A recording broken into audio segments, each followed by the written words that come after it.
Grief, pain and sorrow marked the mass burial of some of the victims of the Solai Dam tragedy, as 10 of the 47 victims, including 2 children, were laid to rest in Solai. This was just one of many burials of mostly women and children who perished in last week's tragedy. NTV's Seth Olale witnessed the emotional final journey and puts together this story.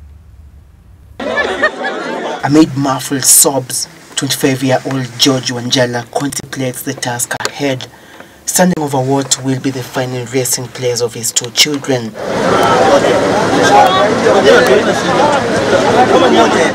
He awaits the arrival of the truck, now ferrying the remains of 2-year-old Joseph Lamonat and 5-year-old Alicia Namuru. But the grim reality of last week's tragedy hits home when 2 smaller coffins arrive, stuck among 8 bigger ones.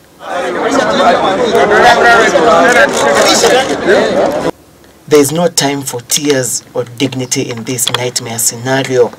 He has to pick out his loved ones from the stack, so as they are issued with a burial certificate that gives them the go-ahead to inter their remains.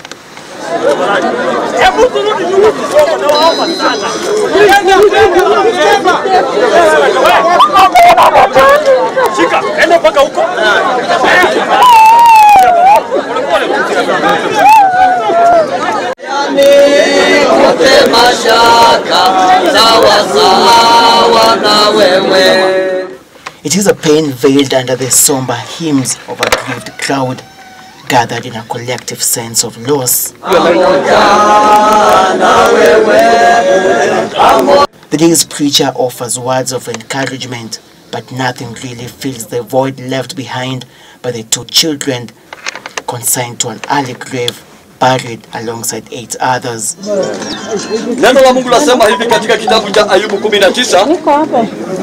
Their lives snuffed out last week in the most devastating way. 10 of the 47 victims of the disaster will rest here, as still grieving mourners threw earth into the unearthly pit. Wanjala now has 1 child, his 2-month-old baby who survived last week's tragedy.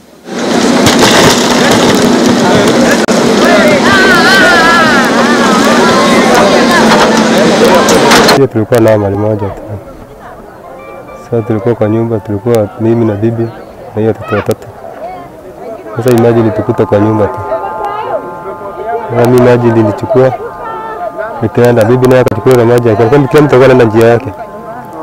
Sasa mtoto mdogo aliokolewa, ilikuwa mwezi moja.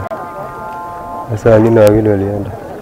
Similar heartbreaking scenes will take place elsewhere around the country, as all 47 victims of country's worst dam disaster are laid to rest. Some of the Solai Dam tragedy, including the 10 that have been laid to rest here at Energy in Solai, will be fondly remembered for their contribution towards the family as well as the society, which will now be frequenting this particular place to reflect on the fond memories of the departed. Seth Olale, NTV, Solai.